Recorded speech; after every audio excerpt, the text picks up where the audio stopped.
En el seno de una de las espaciosas calas que caracterizan la margen oriental del Hudson, en ese amplio tramo del río que los navegantes holandeses de antaño denominaban Tappan Zee, donde siempre que lo cruzaban arriaban prudentemente las velas e imploraban la protección de San Nicolás, se encuentra un puerto rural o una pequeña ciudad comercial denominada Greensburg por algunos, aunque también se conoce por el nombre más generalizado y exacto de Tarrytown o Ciudad de la Tardanza. Cuentan que la bautizaron así hace ya mucho tiempo las buenas comadres de la localidad adyacente debido a la inveterada afición de sus maridos a demorarse en la taberna de la aldea los días que había mercado.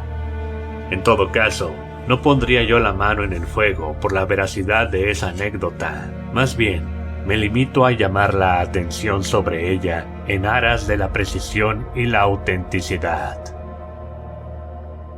No lejos de esa aldea, quizá a unos 3 kilómetros, hay un pequeño valle, que es uno de los lugares más tranquilos del mundo. Lo atraviesa un arroyo, cuyo suave murmullo se diría suficiente para arrullar y adormecer a cualquiera. Y el único sonido que perturba alguna vez esa serenidad uniforme es el canto ocasional de alguna perdiz o el martilleo de los pájaros carpinteros.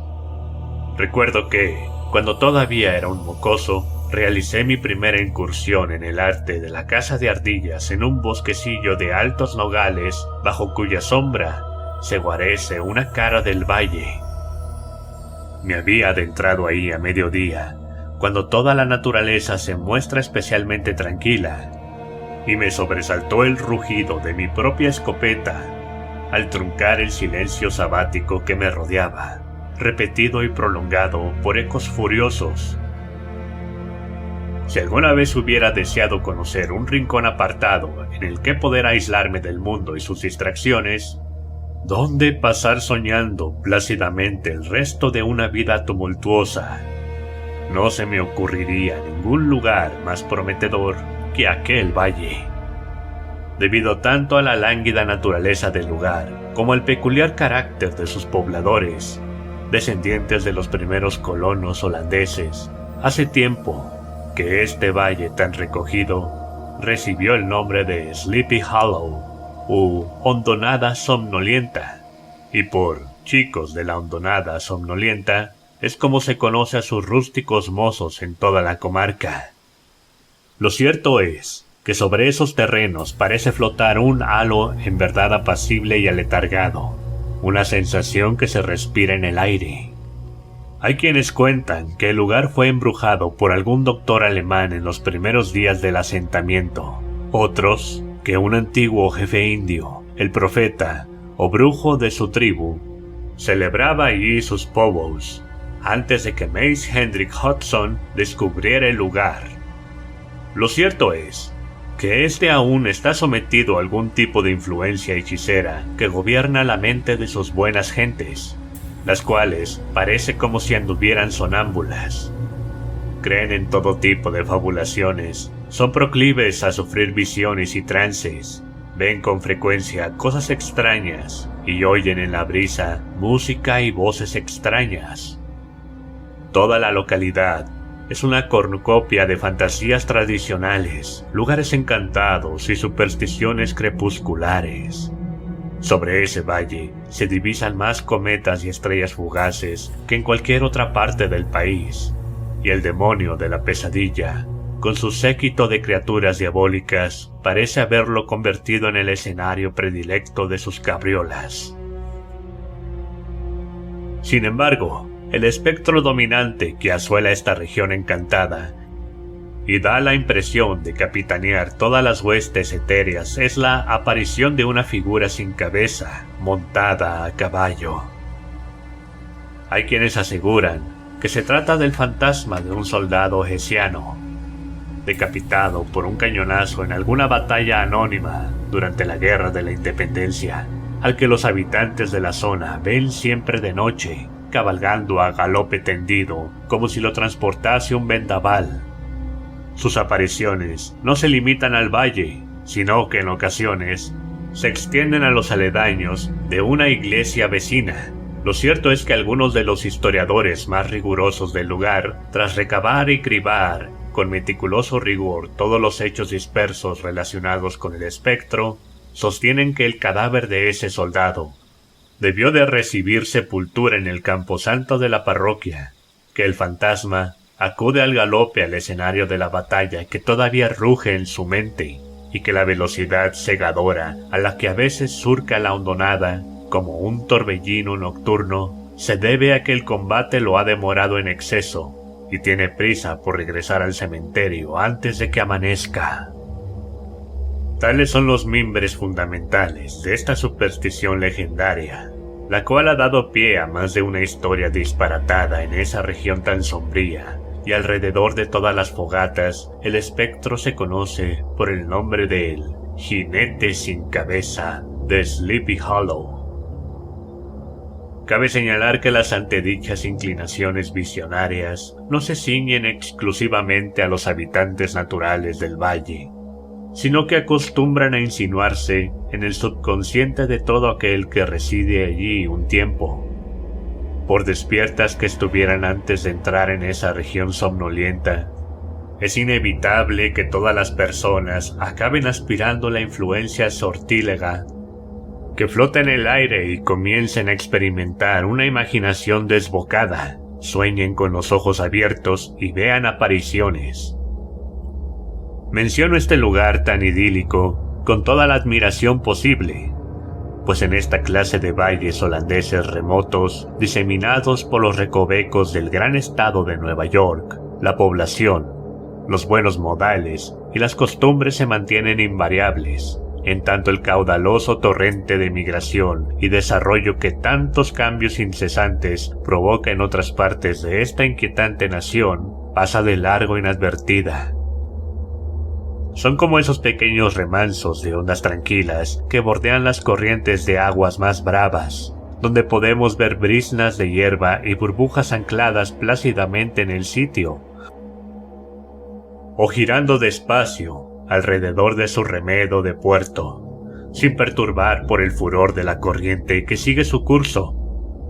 Aunque han dado ya muchos años desde que oí las sombras somnolientas de Sleepy Hollow, sospecho que me encontraría con las mismas familias letárgicas y los mismos árboles adormilados si volviera a su seno recóndito.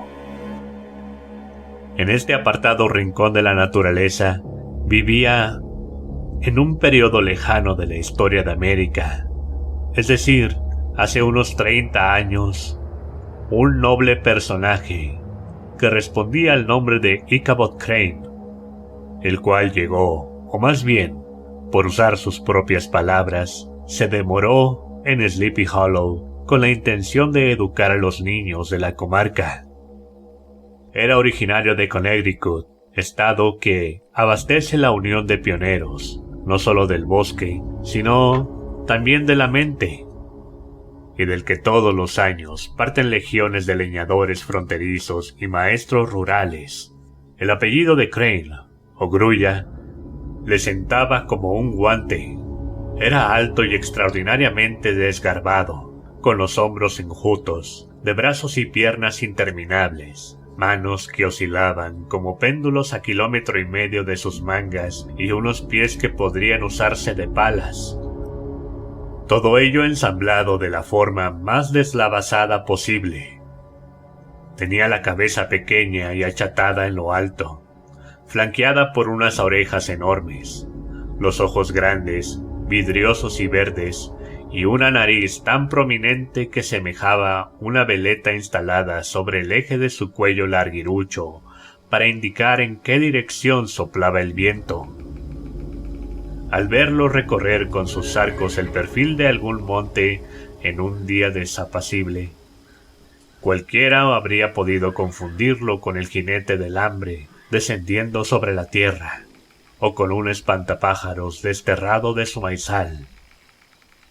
Su escuela era un edificio bajo, con una sola habitación espaciosa, toscamente construido con troncos. Las ventanas estaban esmeriladas en parte parcheadas con las hojas de antiguos libros de texto.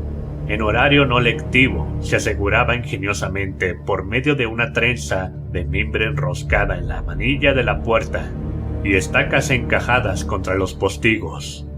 De este modo, cualquier ladrón podría entrar allí sin la menor dificultad, pero salir se convertiría en una labor engorrosa. El arquitecto debía de haber tomado la idea prestada de las misteriosas trampas para anguilas de Jos van Houten.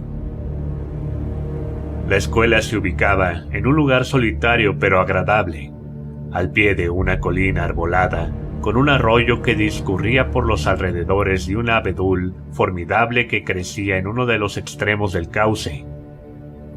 Los plácidos días de verano se podían oír las voces de sus alumnos, como el murmullo de una colmena, mientras repasaban la lección, interrumpidas de vez en cuando por el tono autoritario de su maestro, ora imperioso, ora amenazador, y en ocasiones por el restallar punitivo de la vara de abedul, con la que instaba a los tardones y remolones a apretar el paso por la florida senda del conocimiento.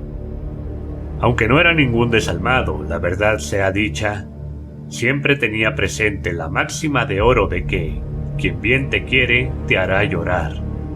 Y Cabot Crane quería mucho a sus estudiantes sin duda. Sin embargo, jamás habría dado crédito a quien afirmase que era uno de sus eruditos crueles que disfrutan castigando a sus pupilos. Por el contrario, administraba justicia con más imparcialidad que severidad. Descargaba de culpa a los hombros de los más débiles y la depositaba sobre los de los fuertes. Al alumno enclenque que se encogía al cimbrearse la vara, se le dispensaba un trato indulgente, en tanto las exigencias de la justicia se satisfacían infligiendo una doble ración de castigo al terco golfillo holandés de recias posaderas e ideas equivocadas que, bajo la fusta de abedul, se enfurruñaba, porfiaba, refunfuñaba y se volvía aún más obstinado. A este proceso lo llamaba hacerles un favor a sus padres, y no dictaba sentencia alguna sin la posterior garantía tan reconfortante para el pillastre azotado de que mientras viviera lo recordaría y le daría gracias por ello. Cuando terminaban las clases, se convertía en compañero de juegos de los chicos más grandes y en las tardes de vacaciones reunía a los más pequeños para llevarlos a casa, donde quería la casualidad que los estuvieran esperando sus bellas hermanas o las hacendosas amas de casa que tenían por madres, célebres por lo bien surtido de sus alacenas. Lo cierto era que le convenía estar bien avenido con sus alumnos. Los ingresos que generaba la escuela eran modestos y apenas se habrían bastado para proveerlo de pan a diario, pues le gustaba comer, y pese a ser flaco como un palo de escoba, su estómago se podía dilatar como el de una anaconda. Por eso, a fin de garantizarse el sustento, se alojaba, contraviniendo la costumbre de aquellos pagos, en las granjas de los padres cuya progenie estudiaba con él. Cambiaba de techo una vez por semana, lo que le ayudaba a repartir su presencia de manera equitativa por el vecindario, con todos sus efectos personales pulcramente recogidos en un pañuelo de algodón.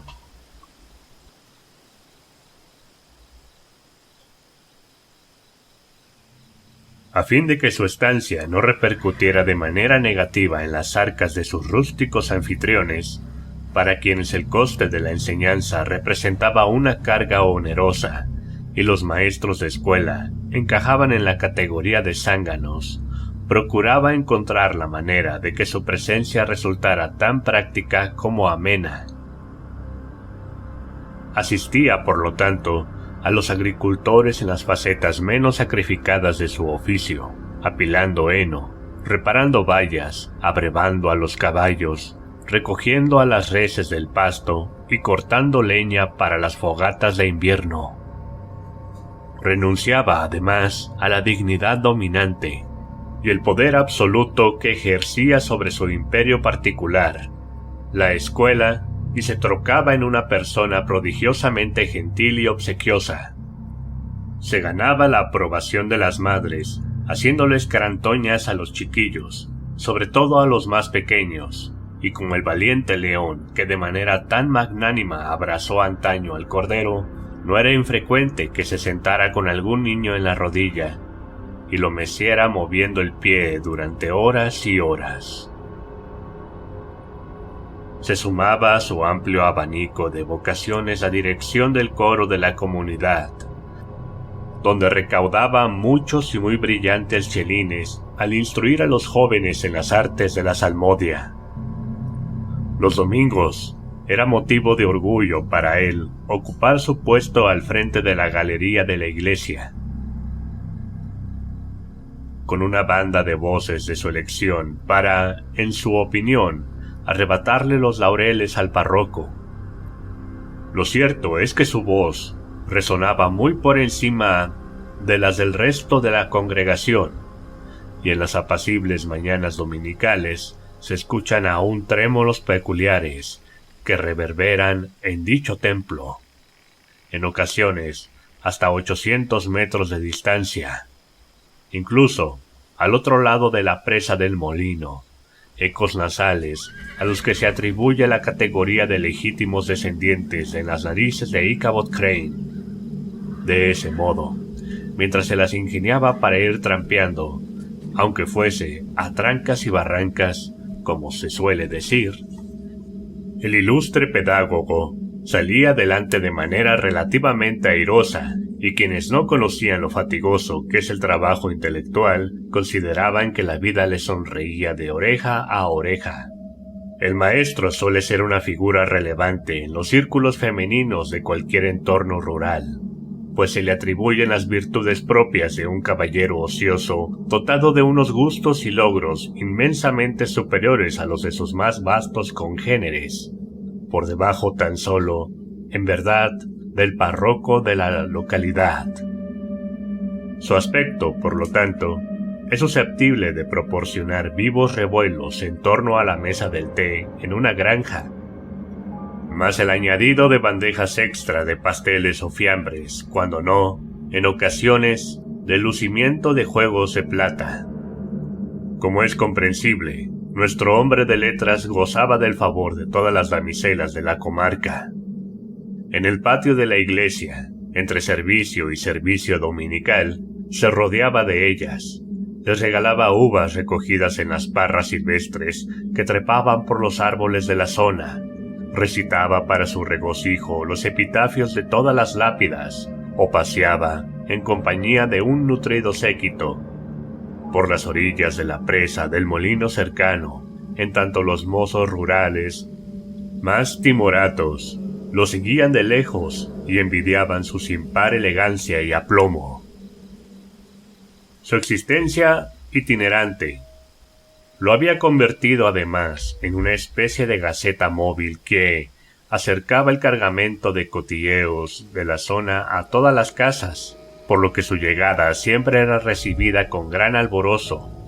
Las mujeres, cabe añadir, lo estimaban por la inmensa erudición que se le presuponía, dado que había leído de cabo a rabo multitud de libros y se sabía al dedillo la historia de la brujería en Nueva Inglaterra, The Cotton Mather, texto en cuyo contenido, por cierto, creía a pies juntillas. Era sin duda un singular exponente de picardía de pueblo e ingenua credulidad. Su afán por lo maravilloso y su facilidad para digerirlo no eran menos extraordinarios, cualidades ambas intensificadas por su estancia en esta región hechizada. No había anécdota demasiado macabra o cruenta para su portentosa capacidad de absorción. Por la tarde, al finalizar las clases, solía deleitarse tumbándose en el mudillo manto de tréboles que lindaba con el pequeño arroyo cuyas aguas murmuraban junto a la escuela, actitud en la que releía las escabrosas historias de Mather, hasta que las sombras crecientes del ocaso transformaban la página impresa en una mera lámina caliginosa a sus ojos. Y luego, cuando se abría camino por tremales, ríos y densa espesura hasta la granja que en aquellos momentos hubiera tenido a bien acogerlo, todos los sonidos de la naturaleza, a esa hora bruja, avivaban su imaginación sobreexcitada. Los lamentos del chotacabras en la ladera de la montaña, el prodigioso croar de las ranas arbóreas, heraldos de la tormenta, el lúgubre ulular del autillo e incluso el súbito rebullir de las aves sobresaltadas entre los arbustos en los que hacían sus nidos. También las luciérnagas, cuyo fulgor se magnificaba entre las tinieblas, le daba sustos, sí, a alguna especialmente radiante, le daba por cruzarse por su camino. Sí, por casualidad, uno de esos grandes y torpes ciervos volantes concluía su revoloteo chocando con él. Al pobre maestro se le encogía el corazón en el pecho, pensando que alguien acababa de lanzarle una maldición. Su único recurso en tales ocasiones, tanto para distraer sus pensamientos como para ahuyentar a cualquier posible espíritu maligno, se reducía a salmodiar algún himno. Las buenas gentes de Sleepy Hollow, sentadas en sus zaganes al anochecer, no dejaban de maravillarse al oír aquella melodía nasal, con muchas cautivadoras ráfagas de encadenada dulzura exhalada, que bajaba flotando de algún monte lejano o recorría la carretera poblada de sombras. Otra afición que le proporcionaba un placer escalofriante consistía en pasar las largas tardes de invierno con las ancianas comadres holandesas que hilaban al calor de las llamas, mientras las manzanas asadas siseaban en la chimenea para escuchar sus maravillosas historias de fantasmas y duendes, de sembrados encantados, arroyos encantados y casas encantadas, pero sobre todo las relacionadas con el jinete sin cabeza o el gesiano galopante de la hondonada, como lo llamaban a veces. Él, por su parte, las deleitaba a sí mismo con sus anécdotas sobre brujería, plagadas de ominosos presagios, visiones portentosas y sonidos incorpóreos, remanentes de los primeros tiempos de Connecticut. La sobrecogía y atemorizaba, con sus especulaciones sobre los cometas y las estrellas fugaces, con el hecho alarmante de que el mundo daba vueltas sobre sí mismo en verdad, y sus habitantes se pasaban la mitad del tiempo cabeza abajo. Pero si todo aquello le producía alguna satisfacción, cómodamente instalado al abrigo de una acogedora chimenea encendida en alguna habitación iluminada por el resplandor anaranjado de la leña que crepitaba bajo las llamas, habitación a la que, por supuesto, ningún espectro osaría asomarse, quedaba empañada por los terrores circunstanciales a su posterior paseo de vuelta a casa, que de sombras y siluetas temibles lo acechaban por el camino, agazapadas en la tenue y fantasmagórica penumbra de las noches nevadas. Con qué aprensión reparaba en esos trémulos rayos de luz que bañaban los páramos procedentes de alguna ventana lejana. Cuán a menudo le congelaba la sangre en las venas algún arbusto cubierto de nieve que, como un espectro bajo su sábana, interrumpía de golpe su marcha. Cuán a menudo se quedaba petrificado, encogido de miedo, por culpa del sonido de sus propios pasos sobre el manto resquebrajadizo que crujía bajo sus pies, sin atreverse siquiera a mirar atrás por encima del hombro, so pena de divisar a alguna criatura innombrable que estuviera pisándole los talones, y cuán a menudo lo dejaba temblando despavorido alguna racha de aire que aullaba al deslizarse entre los árboles, pensando que podría tratarse del gesiano galopante en una de sus batidas nocturnas. Sin embargo, todos estos eran menos terrores de la noche, fantasmas de la mente que caminan en la oscuridad y, aunque había visto muchos espectros en su época y en el transcurso de sus solitarios paseos, Satanás lo había visitado más de una vez adoptando formas diversas. La luz del día ponía fin a todos los males y su vida habría sido agradable hasta el fin. Mal que le pesara al diablo con todas sus artes, si en su camino no se hubiera cruzado una criatura que a todos los hombres mortales les causa más perplejidad que cualquier duende, fantasma y aquelarre sortílego. Una criatura que podría ser solamente una mujer. Entre los discípulos musicales que se congregaban una vez a la semana para recibir sus clases de salmodia se encontraba Katrina Van Tassel, la hija y única heredera de un acaudalado terrateniente holandés. La muchacha, a sus lozanos 18 años recién cumplidos, era rolliza como una perdiz, tan tierna y dulce y sonrosada como los melocotones que cultivaba su padre, y universalmente célebre, no solo por su belleza, sino también por lo desmesurado de sus expectativas. También tenía fama de coqueta, como ya se insinuaba incluso en su atuendo, una mezcla de paños clásicos y contemporáneos que contribuían a realzar sus encantos. Los adornos que elegía eran siempre del oro más puro, complementos con los que su tatarabuela había zarpado de Sardam. Su tentador corpiño evocaba tiempos pretéritos, y sus provocadoramente cortas enaguas se aleaban para exhibir los tobillos más bonitos de la comarca.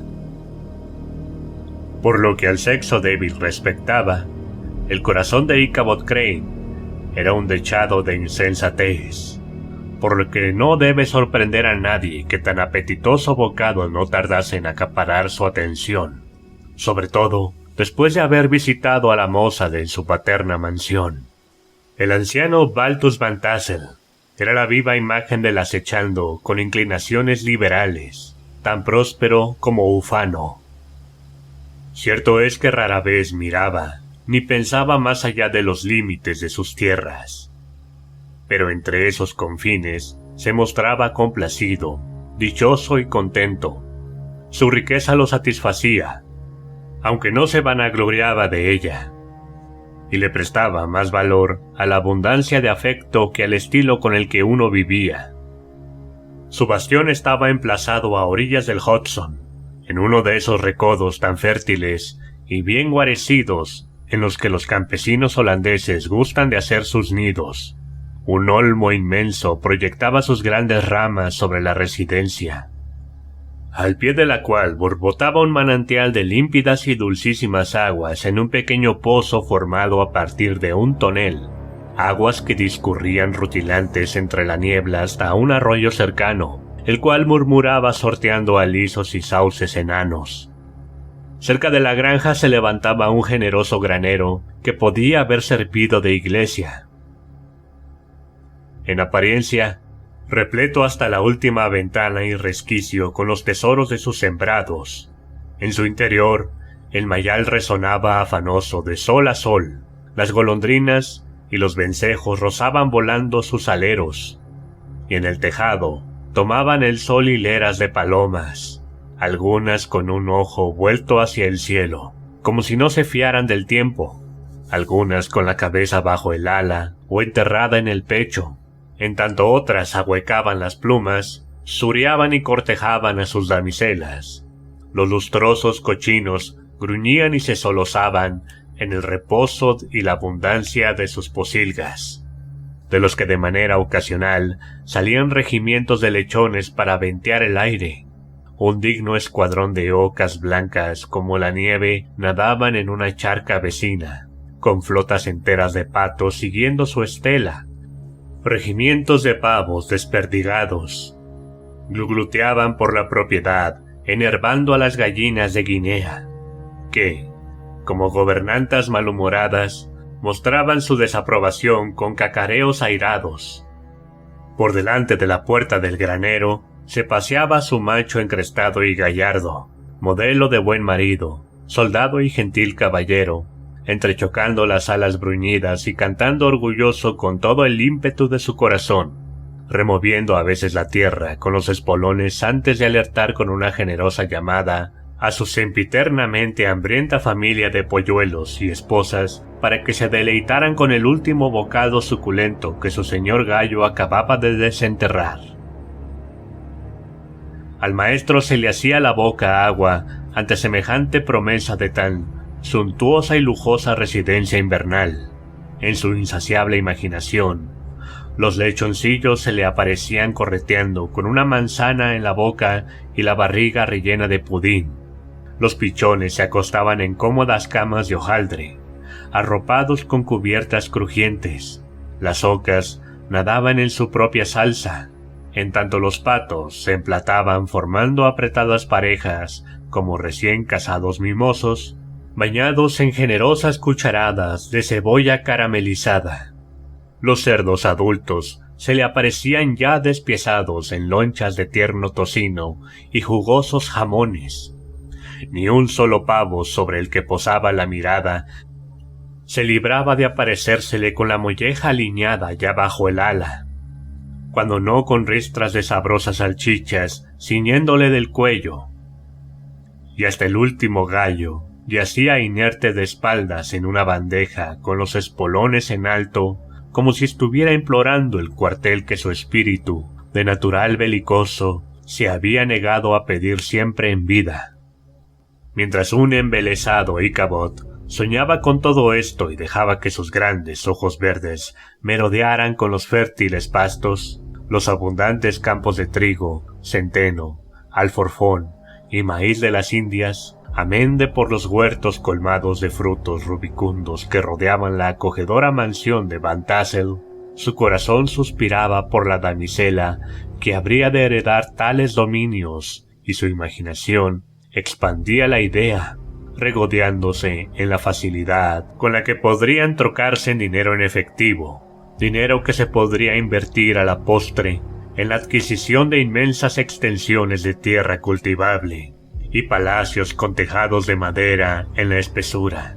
Es más, su atareada imaginación cumplía ya todos sus deseos y le mostraba a la fecunda Katrina, guarnecida por una tropa de niños, montada en el pescante de una carretera cargada de enseres domésticos, con los bajos jalonados de casos y sartenes tintineantes, en tanto él se veía montado a lomos de una yegua mansa con un potrillo caminando tras los cascos de ésta, cabalgando en dirección a Kentucky, Tennessee, o Dios sabía dónde.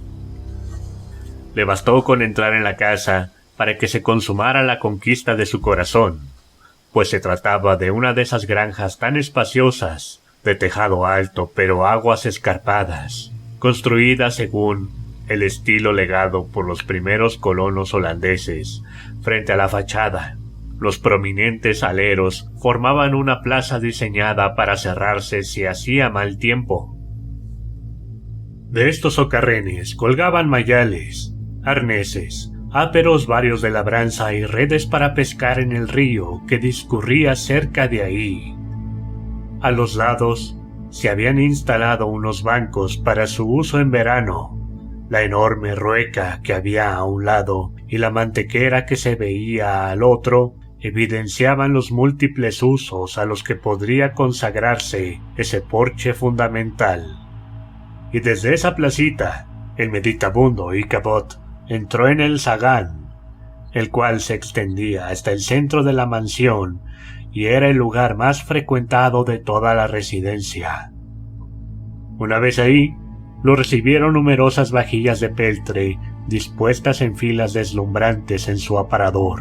En una esquina vio un enorme saco de lana aún sin cardar, en otra, grandes paños de sarga recién salidos del telar, mazorcas de maíz de las Indias y ristras de manzanas y melocotones secos colgaban de las paredes formando alegres festones, entremezcladas con el rojo de lustrosos pimientos. Una puerta entreabierta le permitió asomarse al salón principal, donde resplandecían como espejos las sillas con patas rematadas en zarpas y las mesas de oscura caoba, los caballetes de hierro para la leña, flanqueados por sus correspondientes tenazas y palas. Relucían bajo su cubierta de puntas de espárragos. La repisa de la chimenea, sobre la que pendían ristras de huevos de varios colores, estaba decorada con conchas marinas y naranjas de cera. Un vistoso huevo de avestruz señoreaba en el centro de la estancia, y las puertas astutamente abiertas de par en par de un armario de esquina exhibían inmensos tesoros de plata vieja y porcelana bien reparada. Desde el momento mismo en que la mirada de Ichabod se posó sobre tan exuberantes y ricos paisajes, fue como si toda su lucidez se desvaneciera, reemplazada por el único objetivo de cautivar el afecto de la hija de Van Tassel, una mujer sin igual.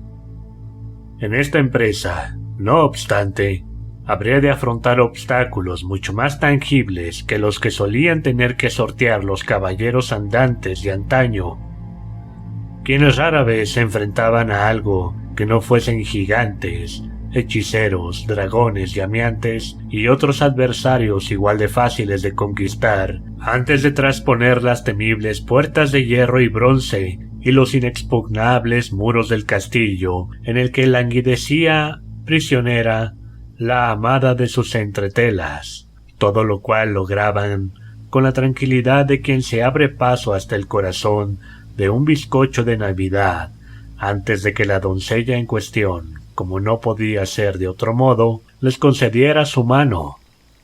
Por el contrario, el corazón hasta el que Ichabod debía abrirse paso pertenecía a una coqueta dama rural, instalada en un laberinto de caprichos y antojos que planteaban sin cesar nuevos retos e impedimentos, y su rival era una hueste de temibles adversarios de carne y hueso, los numerosos y rústicos admiradores de su objetivo, quienes plagaban todos los portales que conducían a su corazón y, aunque se vigilaban con celo e ira los unos a los otros, estaban más que dispuestos a hacer causa común para aliarse contra cualquier nuevo competidor. De los antedichos rivales, el más impresionante era un mozo corpulento, tonante y fornido, que respondía al nombre de Abraham, o, según la abreviatura holandesa, Bron van Bront, el héroe de la comarca, donde se enlazaban sus proezas de fortaleza y vigor. A sus hombros anchos y flexibles articulaciones había que sumar una mata de cabello negro, corto y rizado, y un semblante agreste, aunque en absoluto desagradable, mas un aire mezcla de jocosidad y arrogancia. De sus hechuras hercúleas y su agilidad prodigiosa recibía el sobrenombre de Brom Bones, o Huesos, apodo por el que lo conocía todo el mundo. Lo precedía su fama de habilidoso y experto en las artes de la equitación, tan diestro como los tártaros a lomos de una montura. Destacaba en todas las carreras y peleas de gallos, y, con la vehemencia que la vida rural le imprime a la fuerza bruta, gustaba de zanjar cualquier disputa dejando su sombrero a un lado para dictar sentencia con unos aires y un tono que no admitían debate ni contradicción. Siempre estaba listo para ensalzarse en una nueva pelea o cualquier travesura, pero su predisposición era más festiva que malintencionada, y pese a su abrumadora rudeza, en el fondo no estaba exento de una acusada predisposición a las bromas más simples y sanas. Se rodeaba de 3 o 4 compañeros de correrías que lo consideraban un modelo digno de imitar, tropa al frente de la cual se dedicaba a recorrer los alrededores, siempre en busca de cualquier nueva reyerta o jolgorio que hubiera en unos cuantos kilómetros a la redonda. Cuando el frío arreciaba, se distinguía por su gorro de piel, equipado con una ondeante cola de zorro, y cuando los asistentes a cualquier reunión popular divisaban este célebre blasón en la lejanía, brincando en el seno de una batida de briosos jinetes, se aprestaban resignados a capear el temporal que se cernía sobre ellos. En ocasiones se oía a la pandilla galopar a medianoche entre las granjas, profiriendo gritos y vítores como una horda de cosacos del Don, y las mujeres, tras despertarse sobresaltadas, se quedaban escuchando un momento hasta que el clamor se apagaba, antes de exclamar: «Ahí va Brom Bones con su banda». Los vecinos le dispensaban un trato mezcla de temor, admiración, benevolencia, y cuando en los alrededores se gastaba alguna treta o estallaba alguna pelea, siempre sacudían la cabeza y daban por sentado que Brom Bones estaba detrás. Hacía tiempo que este héroe intrépido había seleccionado a la hermosa Katrina como blanco de sus agrestes galanterías. Y si bien la delicadeza de sus dotes de seducción podría compararse con los mimos y las carantoñas de un oso, se rumoreaba que la muchacha tampoco se esforzaba precisamente por desalentarlo. Lo cierto era que sus avances señalizaban la orden de retirada para los candidatos rivales, quienes no estaban dispuestos a enemistarse con un león encelado, y hasta tal punto era así que, cuando su caballo fue visto amarrado a la estaca de Van Tassel un domingo por la noche, claro indicio de que su dueño estaba cortejando, o, como se suele decir, galanteando, en el interior de la hacienda, todos los demás pretendientes optaron por pasar de largo, desesperados, y llevar la guerra a otros frentes. Este era el formidable rival con el que debía verse la Ichabod Crane, un desafío ante el que, bien mirado, alguien más fornido que él se habría acobardado, del mismo modo que alguien más sabio seguramente habría preferido renunciar a la competencia de antemano. El maestro, empero, poseía una naturaleza en la que se combinaban felizmente la capacidad de adaptación y la perseverancia. Era, por lo tanto, en forma y espíritu como un bastón de bambú, flexible pero resistente. Aunque se doblaba, no se partía, y aunque la menor presión bastase para combarlo, en cuanto esa desaparecía, volvía a erguirse con la cabeza más alta que nunca. Enfrentarse en campo abierto a Brom Bones habría sido una locura, pues como Aquiles, colérico amante, su rival no era alguien que se dejase frustrar fácilmente. Ichabod, por consiguiente, imprimió a sus tácticas un carácter insidioso y discreto. Amparado en su faceta de maestro cantor, visitaba con frecuencia la granja, aunque en verdad no tuviera nada que temer de la entrometida interferencia paterna, bache habitual en el camino de tantos enamorados. Puesto que Bald Van Tassel poseía un alma indulgente, quería a su hija incluso más que a su pipa, y como persona razonable y padre excelente que era, consentía que se saliese con la suya en todo cuanto quisiera. También su sobresaliente esposa tenía bastantes cosas de las que ocuparse, entre el gobierno de la casa y el cuidado de sus aves de corral, pues, como ella misma observaba con enorme sabiduría, mientras que los patos y las ocas carecen de 2 dedos de frente y alguien debe velar por su bienestar, todas las jovencitas tendrían que saber valerse por sí solas.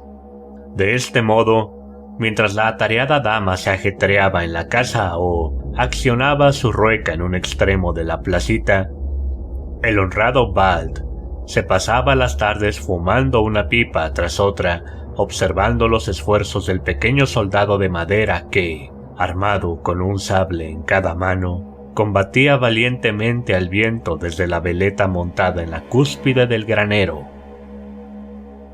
Entretanto, Ichabod seguía cortejando a la hija junto al manantial, bajo el gran olmo, o paseando a la luz del ocaso, esa hora tan favorable para la elocuencia de los enamorados. Confieso mi ignorancia en lo tocante a los deseos y anhelos del corazón femenino. Para mí han sido siempre fuente de inagotables enigmas y admiración. Algunas parecen tener un punto vulnerable, una suerte de trampilla de acceso, en tanto otras presentan 1000 vías posibles y de otras tantas formas distintas deben ser abordadas. Conquistar a las primeras requiere unas exhibiciones triunfales de habilidad, pero retener el control de las segundas exige aún mayores dotes de brillante estratega, pues no hay puerta ni ventana en semejante fortaleza donde el aspirante no deba presentar al menos una batalla. Así pues, quienes se ganen 1000 corazones comunes se harán acreedores de cierto renombre, pero aquel que acabe reinando indisputado sobre el corazón de una coqueta será en verdad un héroe admirable. Lo cierto es que no cabía atribuir ese título al reprochable Brom Bones, cuyo interés decayó rápidamente desde el primer momento en que Ichabod Crane comenzó a desplegar su arsenal. Su caballo ya no se veía amarrado a la estaca los domingos por la noche, y entre el preceptor de Sleepy Hollow y él se fue forjando de manera paulatina una enemistad sin cuartel. Brom, cuya naturaleza no estaba exenta de cierta agreste hidalguía, seguramente habría elevado el asunto a la categoría de guerra declarada y habría zanjado sus respectivas pretensiones sobre la muchacha, siguiendo el ejemplo de los pensadores más simples y concisos de todos, los caballeros andantes de antaño. Habría retado a duelo a su rival, pero Ichabod era demasiado consciente de la superioridad física de su adversario como dejarse arrastrar a un combate contra él.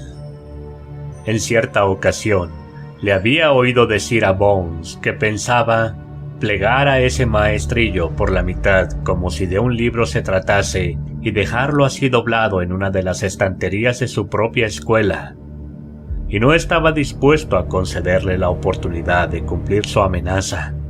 Su método, obstinadamente pacífico, tenía algo de provocador en exceso, pues no le dejaba a Brom otra alternativa que recurrir a las reservas de rústica bravuconería que tenía a su disposición y someter a su rival a una hueste de burdas inocentadas. Ichabod se convirtió en el blanco de una persecución arbitraria por parte de la banda de Bones y de sus bárbaros corifeos. Asolaban sus hasta entonces tranquilos dominios, taponaron la chimenea para llenar la escuela de humo, se colaron en el edificio de noche, pese a la trenza de mimbre y las estacas en las ventanas que componían sus formidables defensas, y lo pusieron todo patas arriba. De ese modo, lograron que el pobre docente comenzara a pensar que todas las brujas de la nación celebraban sus aquelarres ahí. Pero lo más irritante de todo era que a Brom le dio por aprovechar la menor ocasión para ridiculizarlo en presencia de su amada. Tenía un perro callejero, al que enseñó a gañir de la forma más absurda, y se lo presentó a la muchacha como rival del maestro de canto, para que le diera clases de salmodia en lugar de Ichabod. La situación se prolongó durante algún tiempo sin surtir ningún efecto palpable sobre la situación relativa de los contendientes. Una apacible tarde de otoño, Ichabod, pensativo, se encontraba sentado en el trono desde el que solía vigilar todos los asuntos relativos a su humilde reino literario. En su mano se mecía la férula, ese cetro que simboliza el poder de los déspotas. Tras el trono, apoyada entre esclavos, reposaba la vara de la justicia, azote constante de los malhechores, y encima de la mesa ante él se desplegaba un opulento surtido de armas prohibidas y artículos de contrabando, encontradas sobre la persona de malandrines ociosos, como manzanas mordisqueadas, tirachinas, peonzas, grilleras y legiones enteras de rampantes gallitos de pelea de papel.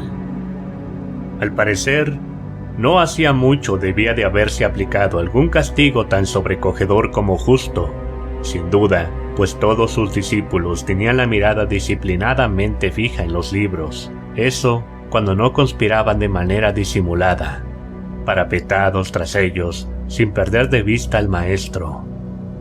En el aula se respiraba una suerte de calma cargada de tensión, en definitiva, calma interrumpida de improviso por la aparición de un negro ataviado, con chaqueta y pantalones de cáñamo, la corona de un bombín por sombrero, como el casco de Hermes, y por montura un potro a medio domar, desgreñado y feroz, que gobernaba con un trozo de cuerda por riendas.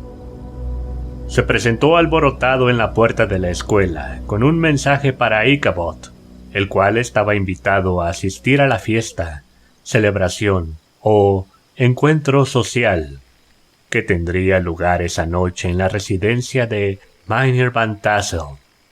Una vez hubo anunciado la nueva con ese aire de relevancia, amén de esfuerzo en la dicción, que la gente de color acostumbra exhibir en el desempeño de semejantes labores, se alejó al galope, cruzó el arroyo de un salto y se perdió de vista por la hondonada, henchido aún por la importancia y la urgencia de su misión. El silencio propio de las últimas horas de la tarde en la escuela se trocó en tumulto y bullicio. Los alumnos recibieron la orden de hacer sus ejercicios sin entretenerse con zarandajas. Los más despiertos se saltaron la mitad con impunidad. En tanto los menos espabilados recibían algún que otro pescozón con el que avivar el paso o encontrar la inspiración necesaria para resolver las palabras más complicadas. Los libros se dejaron de lado sin devolver a sus estanterías. Se derramaron tinteros, volcaron las sillas y todas las clases concluyeron una hora antes de lo habitual. En ese momento, los jóvenes discípulos salieron en desbandada como una legión de diablillos, chillando y haciendo cabriolas por los pastos exultantes de gozo por lo prematuro de su liberación.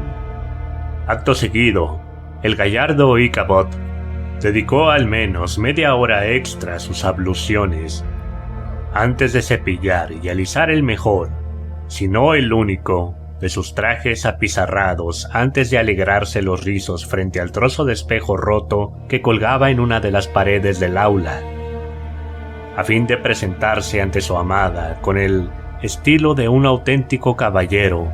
Le pidió prestado un caballo al granjero que lo hospedaba, un holandés anciano y colérico que respondía al nombre de Hans van Ripper, y así, a lomos de su noble montura, emprendió la marcha como un caballero errante en busca de aventuras. Mas si quiero ser fiel al espíritu de las historias románticas, no puedo por menos de detenerme en el aspecto y los arreos de nuestro héroe y su corcel. El animal sobre el que iba sentado a horcajadas era un rocín de labranza adiestrado hacía ya muchos años, tiempo durante el que había conseguido sobrevivir a todos salvo su talante cruel. Era enjuto y desgarbado, con el cuello de gato y la cabeza como una mandarria. Una colección de erizos jalonaba su crin y su cola oxidadas. Sendas marañas de nudos tenaces. Había perdido la pupila en un ojo, espectral y vidrioso, pero el otro retenía un destello de genuina maldad. Pese a todo, debía de haber tenido temple y brío en su día, habida cuenta de que ostentaba el nombre de Gunpowder, o pólvora. Lo cierto era que había sido el corcel favorito de su propietario, el beligerante Van Ripper, que era un jinete fogoso y muy probablemente le habría transmitido una parte de su genio al animal, puesto que, pese a su estampa desmañada y ajada, albergaba en su seno una perfidia soterrada sin parangón entre los potrancos más jóvenes de la comarca.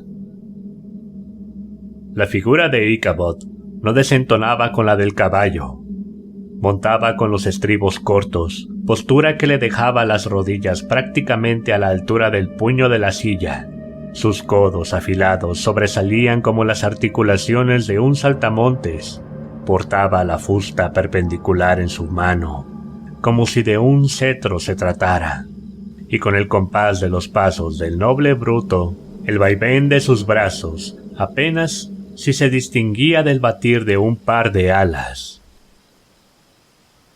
Un pequeño gorro de lana descansaba sobre el nacimiento de su nariz, pues así se podría llamar la escasa franja de piel que tenía por frente, y los faldones de su abrigo negro se mecían casi al mismo ritmo que la cola del rocín.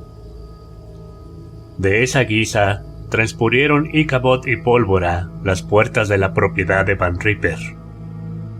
Formaban en su conjunto una de esas apariciones con las que sería inusitado cruzarse a plena luz del día.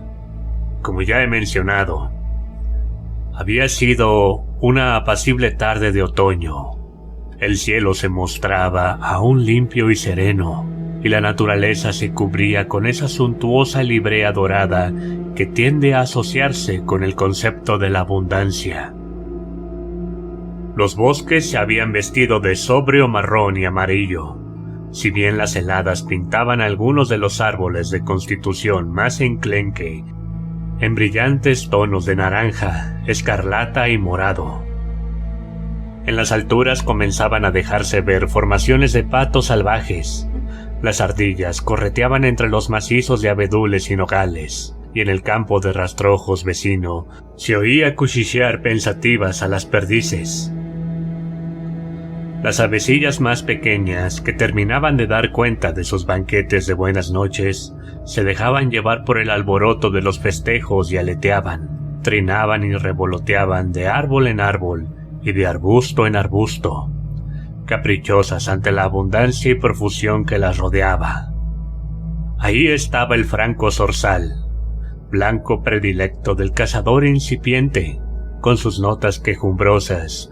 Allí los mirlos escandalosos, volando en nubes de azabache. Allí el pájaro carpintero de alas doradas, pecho carmesí y amplio y negro gorjal, tan espléndido como siempre con su plumaje. Allí el pitocano, tan roja la punta de sus alas como amarilla la de su cola, con su coqueto penacho de plumas. Allí el arrendajo leguaraz, siempre tan vanidoso, de blancas calzas y casaca celeste, parloteando y chillando, asintiendo, cabeceando y meciéndose, fingiendo en definitiva ser uña y carne con todos los cantores del claro. Conforme Ichabod avanzaba de ese modo sin prisa, su mirada, siempre atenta al menor síntoma de abundancia culinaria, reparó con deleite en los tesoros del fructífero otoño. Por todas partes se veían inmensas reservas de manzanas. Algunas colgaban en sus ramas con opulencia opresiva, algunas se acumulaban en cestos y barriles listos para ir al mercado. Otras se apilaban en deliciosos montones destinados a la prensa para la sidra. A lo lejos se divisaban grandes campos de maíz de las Indias, con sus mazorcas doradas que sobresalían de entre las vainas frondosas e insinuaban la promesa de futuros bizcochos y pudines. A los pies de esos tallos, las calabazas amarillas exponían sus vientres orondos al sol, lo que auguraba sin disimulo las tartas más suculentas. Más allá, pasó por delante de los fragantes sembrados de alforfón que exudaban al perfume de las colmenas. Al contemplarlos, su mente se vio arrebatada por la dulce anticipación de esponjosas tortitas bien untadas con mantequilla o aderezadas con miel o sirope, por la delicada mano enjollada de hoyuelos de Katrina Van Tassel. Cebando de ese modo su imaginación con infinidad de apetitosas ideas y edulcoradas fabulaciones, su trayecto lo llevó a recorrer las faldas de una sucesión de colinas, con vistas a algunos de los paisajes más espectaculares del poderoso Hudson. El sol sumergía de manera paulatina su orbe señorial en poniente. El portentoso ensanche del Tappan Zee se mostraba cristalino y sereno, con la excepción hecha de ocasionales y calmas ondulaciones cuya agitación prolongaba la sombra azul de la montaña lejana. En el cielo flotaban unas pocas nubes de ámbar, y no soplaba ningún aire que las perturbara. El horizonte ofrecía un delicado tinte áureo que daba paso de manera gradual al más puro verde laurel, y de ahí a ese azul tan oscuro del firmamento crepuscular.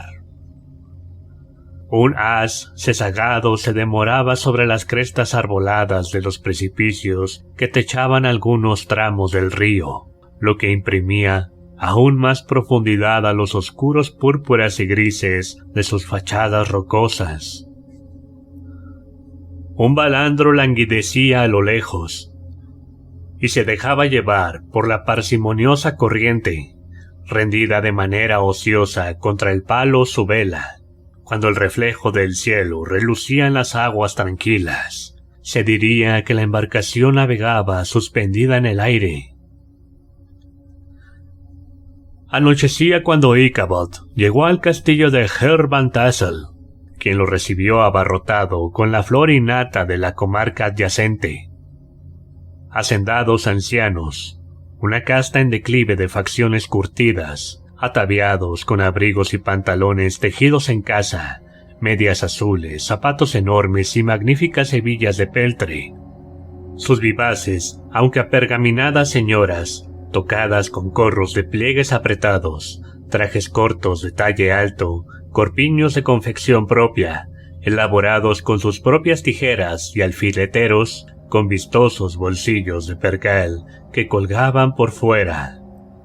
Exuberantes y lozanas sus hijas, tan chapadas a la antigua como las madres, salvo por el ocasional sombrero de paja, cinta refinada o falda blanca, quizá, que denotaba los síntomas de una innovación más urbana.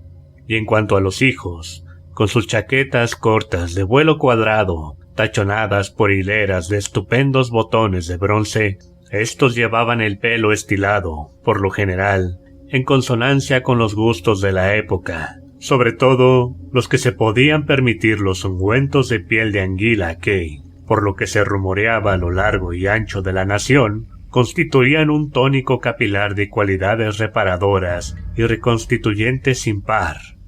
El protagonista de la ocasión, sin embargo, no era otro que Brom Bones, quien había llegado al agape a lomos de su corcel favorito, Daredevil, o Temerario, una criatura al igual que él, rebosante de temple y mal genio, y que era ingobernable por cualquiera otra mano que no fuera la suya.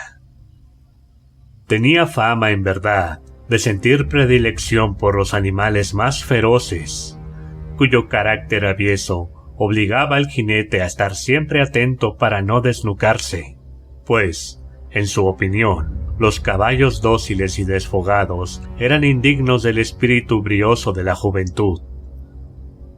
Me detendré con gusto a explorar todo el catálogo de placeres que asaltó los embelesados ojos de nuestro héroe al entrar en el majestuoso salón de la mansión de Van Tassel.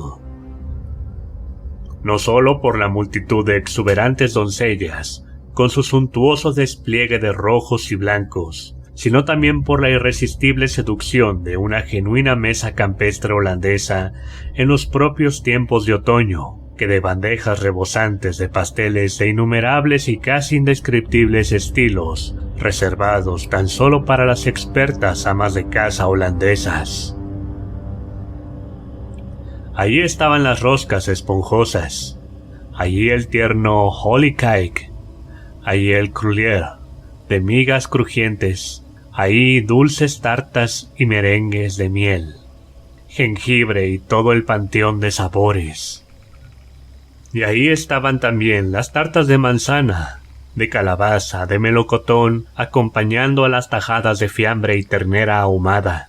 Ahí, más aún, estaban los apetitosos platos de ciruelas, melocotones, peras y membrillos confitados. Todo eso, por no hablar de los arenques ahumados, los pollos asados y los tazones de leche y nata, entremezclados en apretada armonía, prácticamente tal y como aquí se ha enumerado, con una maternal tetera humeante que proyectaba nubes de vapor en su seno. Bendito sea el cielo. Me llevaría una eternidad a hacerle justicia a semejante banquete, pero me puede la impaciencia por continuar con mi historia. Por suerte, Ichabod Crane no compartía la premura de este humilde narrador, y le hizo auténtica justicia a cada bocado.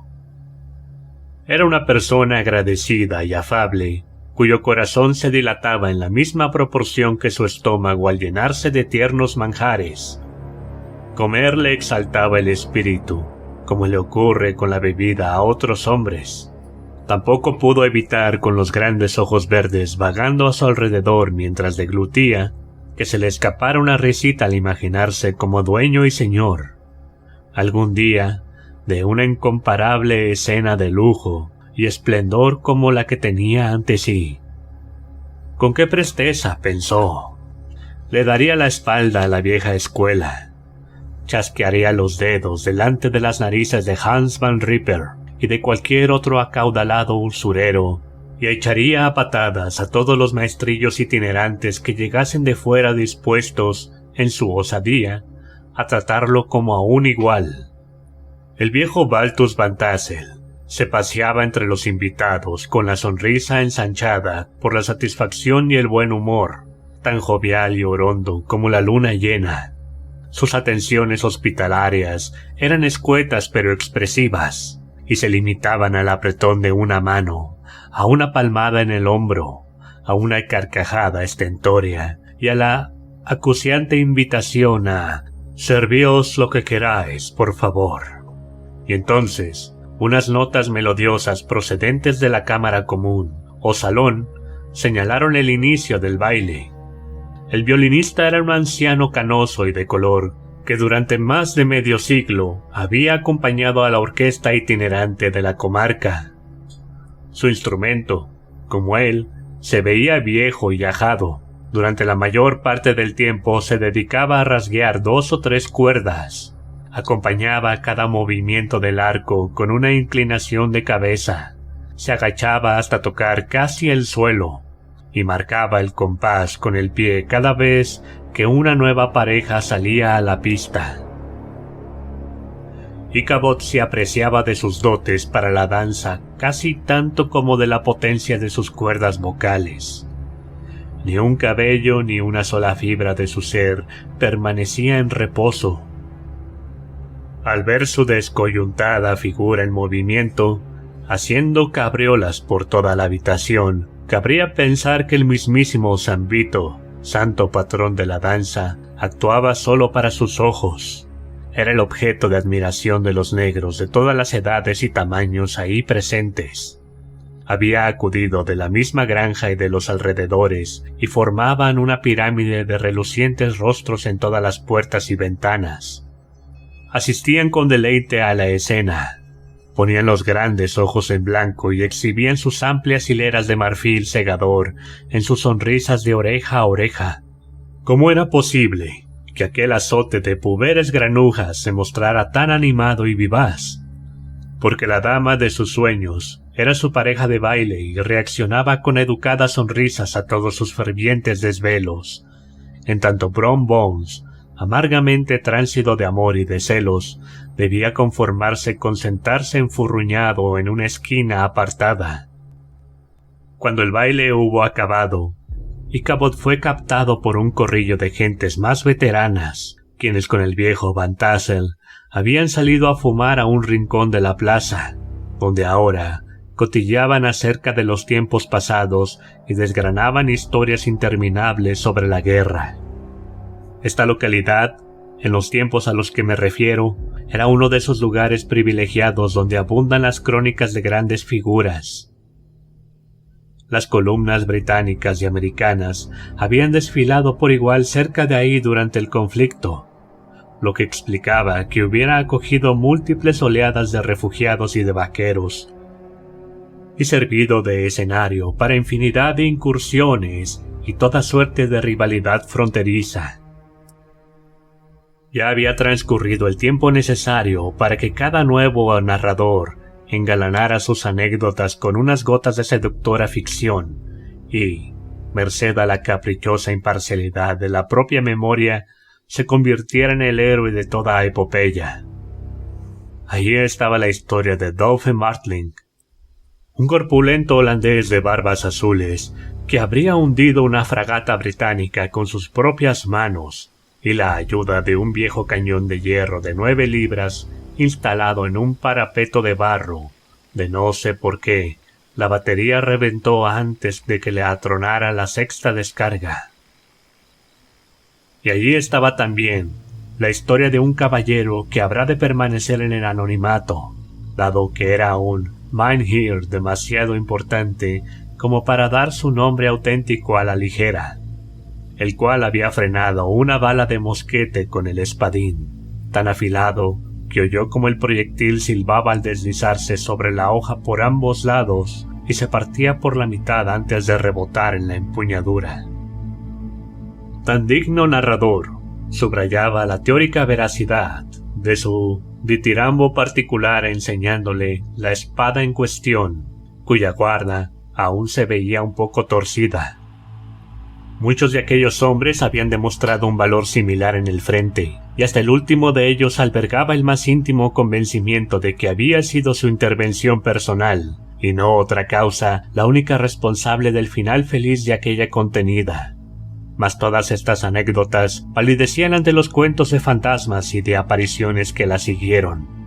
La comarca es rica en tesoros legendarios de ese cariz, pues las historias populares y las supersticiones prosperan como en ningún otro sitio en estos refugios apartados, colonizados hace ya tanto tiempo. En tanto sucumben pisoteadas por las turbas arrolladoras que constituyen la población de la inmensa mayoría de nuestras grandes ciudades.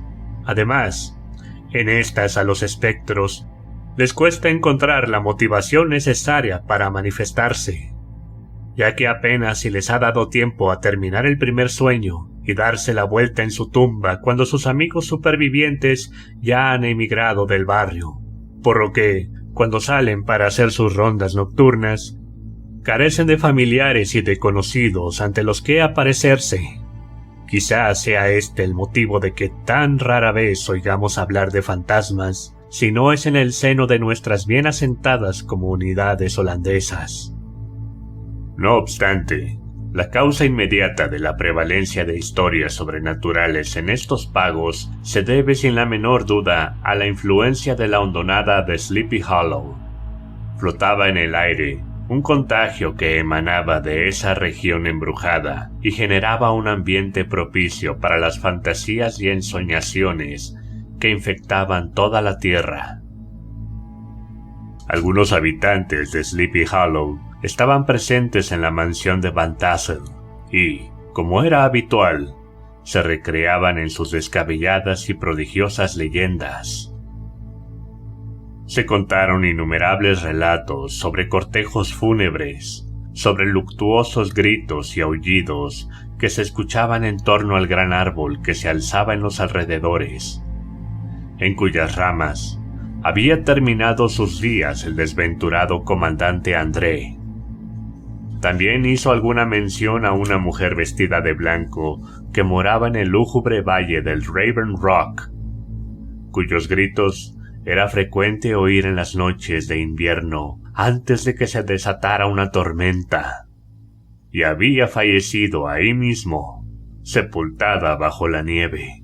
El grueso de las historias, empero, giraba en torno al espectro favorito de la hondonada, el jinete sin cabeza, al que de un tiempo a esa parte se había avistado varias veces patrullando la zona, y por lo que contaban, amarraba su caballo todas las noches entre las tumbas del cementerio.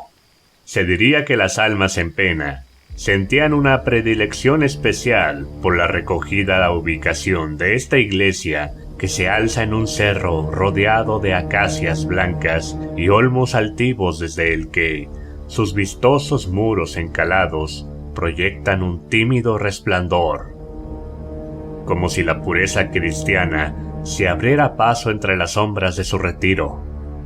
Desde el edificio desciende una suave pendiente cuyo pie linda con un plateado curso de agua ribeteado de árboles majestuosos entre los que se vislumbran las colinas azules del Hudson. Al contemplar sus terrenos crecidos de hierba, donde los rayos de sol parecen dormitar con placidez, cualquiera creería que ahí, por fin, los difuntos deberían ser capaces de descansar en paz.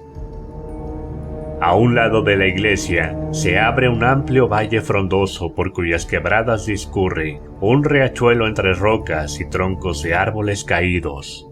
Sobre un tramo sombrío de dicho arroyo, no muy lejos de la iglesia, se extendía un puente de madera, la carretera que conducía hasta él, así como la misma estructura, quedaban ocultas parcialmente por el dosel que formaban las copas de los árboles que ahí se agolpaban, sumiéndolas en una intensa penumbra, incluso durante las principales horas del día, penumbra que se trocaba en temible oscuridad por la noche. Esa era una de las moradas favoritas del jinete sin cabeza, y también el lugar donde era más habitual encontrarlo. Contaban que el viejo Brower, un hereje impenitente que no creía en fantasmas, a su regreso de una breve incursión en Sleepy Hollow, se había tropezado con el espectro y había cabalgado tras él. Como galoparon sobre matorrales y arbustos, por montes y ciénagas hasta llegar a aquel puente, momento en el que el jinete sin cabeza se transformó en esqueleto de súbito, arrojó al viejo Brower al río, y se alejó volando sobre las copas de los árboles, con el estampido de un trueno.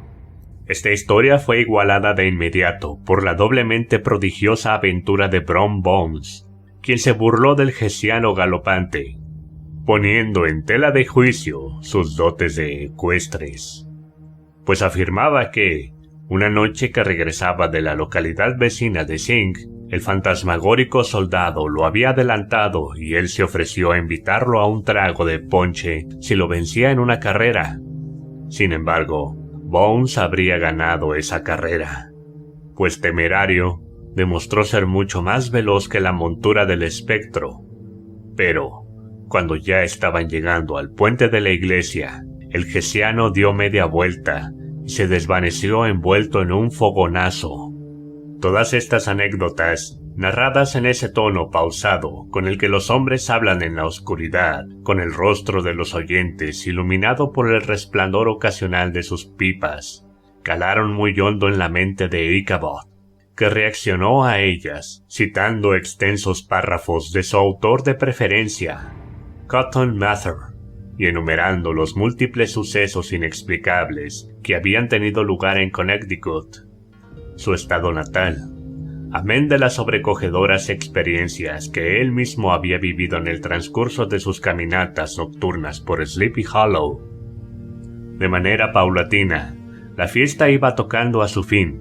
Los veteranos hacendados reunieron a sus familias en sus carromatos, y durante un buen rato se oyó cómo estos traqueteaban por las carreteras de la hondonada y las colinas lejanas.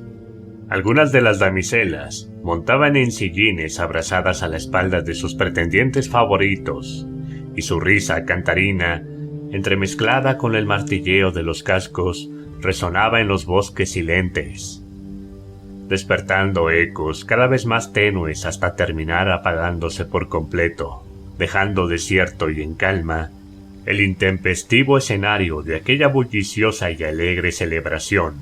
Tan solo Ichabod se demoraba todavía, fiel a la costumbre de los enamorados rurales, con la intención de hablar cara a cara con la heredera, plenamente convencido ya de que el éxito lo esperaba al final de su camino.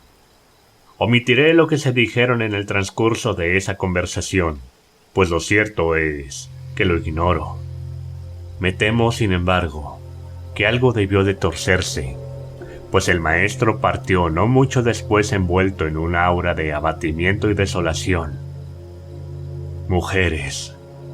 ¿Sería posible que la muchacha hubiese puesto en práctica cualquiera de sus múltiples artes de coqueta? ¿Era acaso el aliento que parecía insuflarle al pobre Ichabod ¿Un mero ardid para garantizar la conquista de su rival? Tan solo el cielo lo sabe. Yo no. Baste decir que Íchabod se alejó de ahí con un aire de quien, más que cortejar a una doncella, se ha colado a hurtadillas en un gallinero y ahora trata de escabullirse con su botín sin que nadie lo vea, sin mirar a la izquierda o derecha para recrearse con aquella estampa de rústica opulencia, protagonista en tantas ocasiones de sus fantasías. Acudió directamente al establo y, a fuerza de empellones y puntapiés, sacó con bruscos modales a su rocín del acogedor redil en el que el animal dormía profundamente, soñando sin duda con montañas rebosantes de avena y maíz y valles enteros poblados de trébol y fleo. Aquella noche era la hora bruja, y no otra cuando Íchabod, deprimido y apesumbrado, puso rumbo a casa siguiendo las crestas de las altivas colinas que señorean sobre Tarrytown, las mismas que aquella tarde había hollado con alborozo, tan funesta como su estado de ánimo era la hora. Lejos, a sus pies, el Tappan-Zee desplegaba su umbrío y neblinoso abanico de aguas, sobre las que descollaba a intervalos el palo mayor de algún balandro fondeado con placidez en los bajíos frente a la orilla. La queda serenidad de la medianoche permitía oír incluso los ladridos de algún perro guardián procedentes de la ribera opuesta del Hudson, aunque tan tenues y vagos que resultaba imposible precisar la distancia exacta que separaba al maestro de ese leal compañero de hombre. También a intervalos sonaban muy lejanos los cantos sostenidos de un gallo, despertado por accidente en alguna granja oculta entre las colinas, cantos que resonaban como un sueño impreciso en los oídos de Íchabod. Los únicos indicios de vida que se intuían en las inundaciones se limitaban al melancólico estridular de los grillos y el croar gutural de algún sapo apostado en la charca vecina, como si la criatura se sintiera incómoda y se estuviera revolviendo en la cama. Todas las historias de fantasmas y duendes que había escuchado a lo largo de la velada afloraron ahora de golpe a su pensamiento. La noche se volvía cada vez más cerrada y las estrellas daban la impresión de hundirse en el firmamento, eclipsadas por nubes pasajeras que ocasionalmente las ocultaban a su mirada. Nunca se había sentido tan solo y desamparado. Se acercaba, por cierto, al mismo lugar que servía de escenario a muchas de las historias de fantasmas que había escuchado. En el centro de la carretera se alzaba un tulipero enorme, que sobresalía como un gigante por encima de los demás árboles de los alrededores y formaba una especie de punto de referencia. Sus ramas, fantásticas y retorcidas, lo bastante grandes como para servir de tronco a cualquier árbol corriente, descendían contorsionándose casi hasta el suelo antes de volver a elevarse en el aire. Estaba relacionado con la trágica historia del malogrado André, al que habían hecho prisionero cerca de ahí, y todos lo conocían por el nombre del árbol del comandante André. Inspiraba a las gentes sencillas una mezcla de respeto y superstición, en parte por el conmovedor destino del desventurado personaje del que tomaban su nombre, y en parte por las extrañas visiones y los escalofriantes lamentos que, según se contaba, podían experimentarse en sus inmediaciones. Íchabod comenzó a silbar al acercarse a ese árbol temible. Le pareció que alguien respondía al sonido, pero solo era un brusco soplo de brisa que se deslizaba entre las ramas secas. Al acercarse un poco más, sin embargo, le pareció ver algo de color blanco que colgaba en el centro del árbol. Hizo una pausa y dejó de silbar, pero al mirar con más detenimiento, descubrió que se trataba de una marca que había dejado algún rayo que se había abatido sobre el árbol, desgajando la pálida corteza. Oyó un gemido inesperado. Le castañaron los dientes y sus rodillas tamborilearon contra la silla. Pero solo eran dos grandes ramas que se frotaban la una contra la otra, mecidas por la brisa. Dejó el árbol atrás, sano y salvo, pero lo aguardaban nuevos peligros. Unos 200 metros más adelante, discurría un pequeño arroyo que cruzaba la carretera para internarse en un valle cenagoso y agreste, conocido por el nombre de Pantano de Wiley. Unos cuantos troncos sin devastar, colocados lado con lado, servían de puente para sortearlo. En el lado de la carretera donde el arroyo se adentraba en la espesura, un grupo de nogales y robles, envueltos en recios mantos de parras silvestres, proyectaba una sombra cavernosa sobre el puente. Pasar por él era la prueba más difícil de todas, pues exactamente ahí habían capturado al desafortunado André, y al amparo de aquellos nogales y parras se habían colocado al acecho los guardias reales que lo sorprendieron. Desde entonces se consideraba que el arroyo estaba encantado, y no solo con mucha aprensión se atreven los escolares a pasar por ahí tras la puesta de sol. Conforme se acercaba al arroyo, el corazón de Ichabod empezó a latir más deprisa en su pecho. Se armó de valor, sin embargo. Descargó media docena de rodillazos sobre las costillas de su montura e intentó cruzar el puente lo más deprisa posible. Pero en vez de avanzar hacia adelante, el perverso y viejo animal hizo un movimiento lateral y se estrelló de costado contra la barandilla. Ichabod, cuyos temores se intensificaban con la tardanza, tiró de las riendas hacia el lado contrario y pateó generosamente al animal con el otro pie. Todo era en vano. El rocín reanudó la marcha, cierto, pero solo para salirse de la carretera por el otro lado, maniobra que lo introdujo en un macizo de zarzas y alisos. El maestro aplicó toda la furia de su fusta y sus talones sobre los magros flancos de pólvora, que salió disparado hacia adelante, resoplando y piafando, pero solo para detenerse junto al puente una vez más. Tan de sopletón que su jinete estuvo a punto de salir volando sobre su cabeza. En ese preciso instante, a los agudos oídos de Ichabod llegó un chapoteo que sonaba cerca del puente. Entre las caliginosas tinieblas de la arboleda, en la orilla del arroyo, divisó una silueta enorme, deforme y amenazadora. Aunque no se movía, daba la impresión de estar agazapada en las sombras, como un monstruo gigantesco, listo para abalanzarse sobre el primer incauto que se cruzara en su camino. Al sobrecogido maestro se le pusieron los pelos de punta. ¿Qué podía hacer? Ya era demasiado tarde para dar media vuelta y huir. Además, ¿cómo burlar a un espectro u otra criatura sobrenatural si de eso se trataba, capaz de cabalgar en alas del viento? Por consiguiente, dio muestras de una improba demostración de coraje y preguntó con voz trémula: ¿Quién eres? No obtuvo respuesta. Repitió la pregunta aún más agitado que antes. Ni siquiera entonces recibió contestación alguna. Aporreó una vez más los flancos de la inflexible pólvora y cerrando los ojos, entonó un himno con involuntario fervor. El sombrío objeto de alarma se puso en marcha justo en ese momento, y de una zancada y un salto se plantó en el centro de la carretera acto seguido. Aunque la noche era lúgubre y cerrada, aún se podía atisbar hasta cierto punto la silueta del desconocido. Parecía tratarse de un jinete de grandes dimensiones, montado a lomos de un corcel negro de poderosa figura.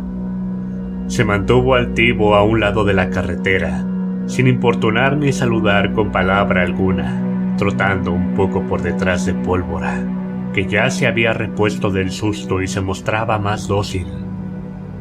Ichabod, a quien no le complacía proseguir su camino escoltado por tan siniestra compañía, se acordó entonces del encuentro con el gesiano galopante que había tenido Brom Bones, y asusó a su rocín con la esperanza de alejarse del extraño.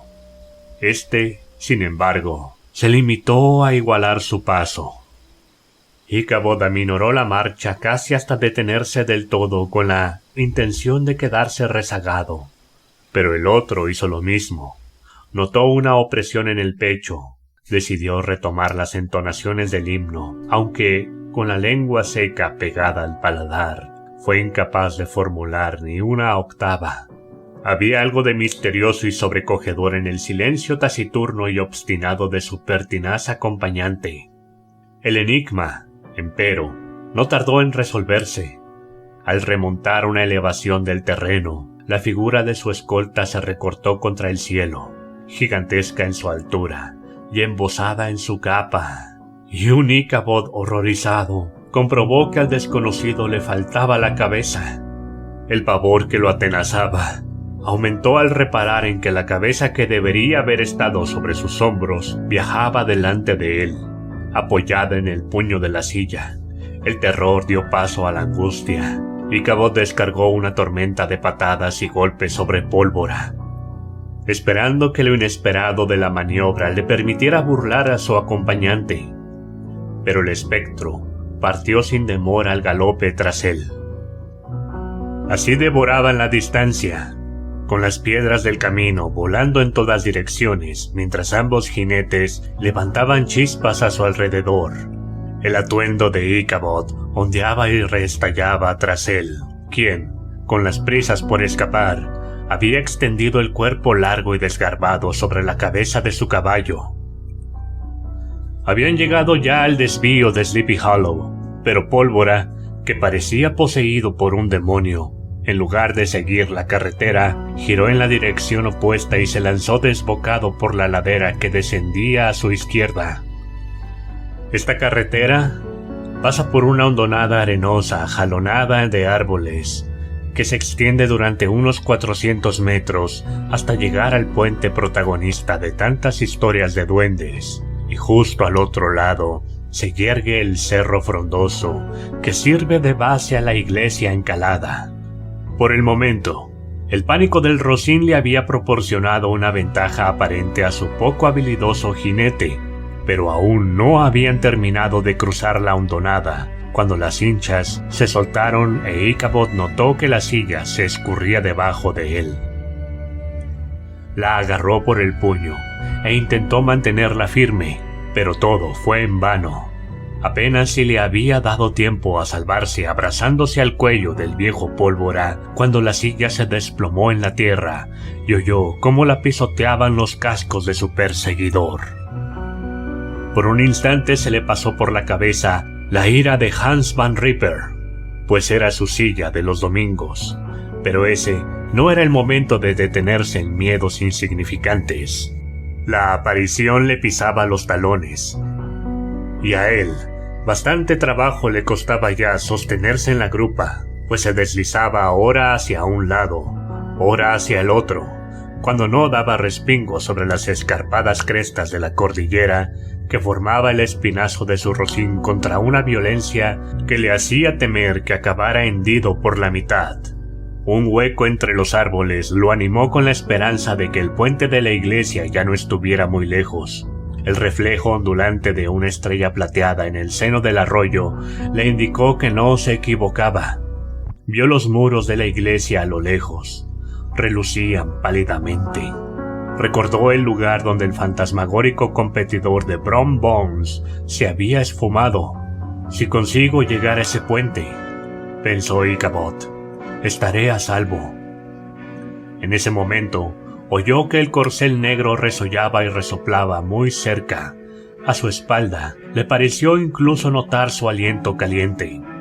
Otra patada convulsa en las costillas, y Pólvora tomó el puente de un salto.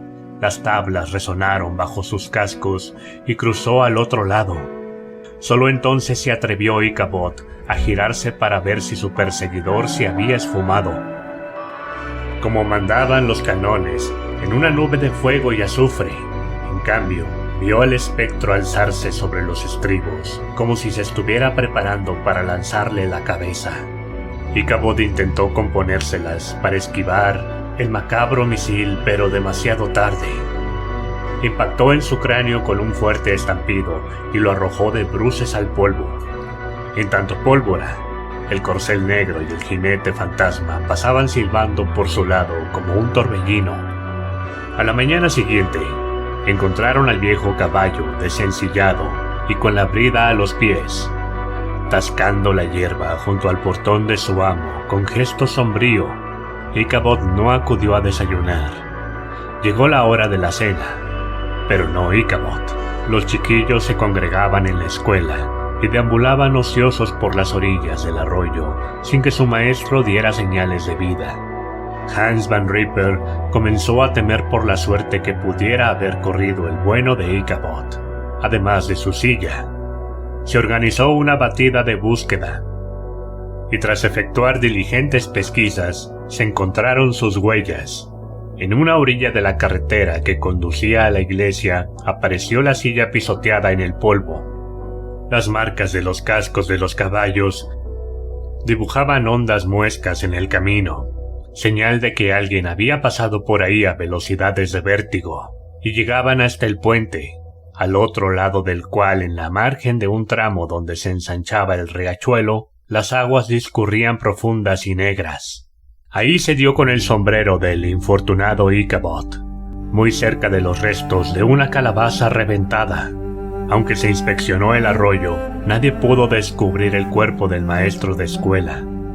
Hans Van Ripper, como albacea de su testamento, examinó el latillo que contenía todos sus bienes terrenales.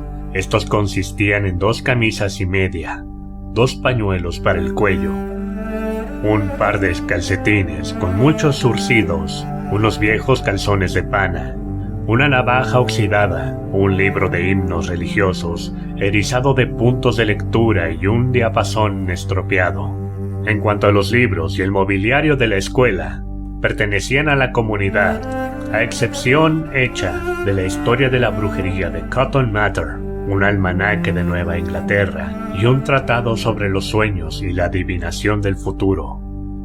En este último se encontró un folio repleto de anotaciones y tachaduras, resultado de numerosos y poco fructíferos intentos por redactar unos versos en honor a la heredera de los Van Tassel. Tanto los libros de magia como el poético borrador se consignaron de inmediato a las llamas por iniciativa de Hans Van Ripper, quien, en aquel mismo instante, decidió que su prole no volvería a poner un pie en las aulas, convencido de que nada bueno podía salir de tanto leer y escribir.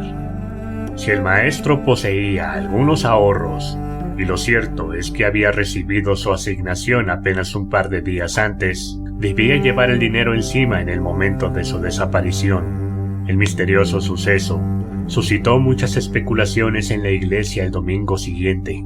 Los corrillos de curiosos se congregaban en el cementerio, en el puente y en el lugar donde se habían encontrado el sombrero y la calabaza.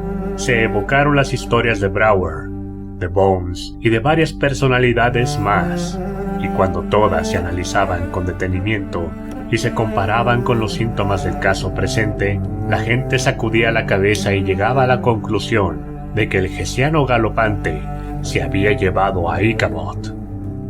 Puesto que estaba soltero y no tenía deudas con nadie, nadie perdió el sueño por él. La escuela se trasladó a otra parte de la hondonada y se le asignó un nuevo maestro. Cierto es que un anciano campesino, el cual había bajado de visita a Nueva York varios años antes y de quien recibí esta versión de tan fantasmagórica anécdota, regresó a casa con la noticia de que Ichabod Crane seguía con vida, que había abandonado la localidad en parte por temor al espectro y a Hans Van Ripper, en parte desconsolado por el inesperado rechazo de la heredera, que ahora se alejaba en una zona lejana de la comarca, que había seguido enseñando y había estudiado derecho a la vez, que había aprobado el examen, se había metido en política, lo habían elegido, había escrito para la prensa y por último lo habían nombrado juez en el tribunal de las 10 libras. Se observó a sí mismo que Brom Bones, quien poco después de la desaparición de su rival había conducido con aire triunfal al exuberante Katrina al altar, se mostraba extraordinariamente risueño cada vez que alguien relataba la historia de Ichabod, hasta el punto de estallar en sonoras carcajadas cuando llegaba la mención de la calabaza. lo que llevó a algunos a sospechar que sabía más sobre aquel asunto de lo que pretendía dar a entender. Sin embargo, las viejas del lugar, que son quienes mejor saben valorar estos asuntos, sostienen a fecha de hoy que la desaparición de Ichabod se debió a medios sobrenaturales, y su historia es una de las que más éxito tienen en la zona. En invierno, al congregarse todos en torno a las chimeneas, el puente se convirtió más que nunca en objeto de supersticiosa fascinación, y quizá eso explique que la carretera se haya modificado en los últimos años y ahora conduzca hasta la iglesia esquivando los bordes de la presa del molino. Una vez abandonada, la escuela no tardó en sucumbir al deterioro. Dicen que está embrujada por el fantasma del desventurado maestro. Más de un mozo de labranza, en su camino de vuelta a casa en los atardeceres del estío, ha creído escuchar su voz a lo lejos, entonando himnos melodiosos en medio de la tranquila soledad de Sleepy Hollow.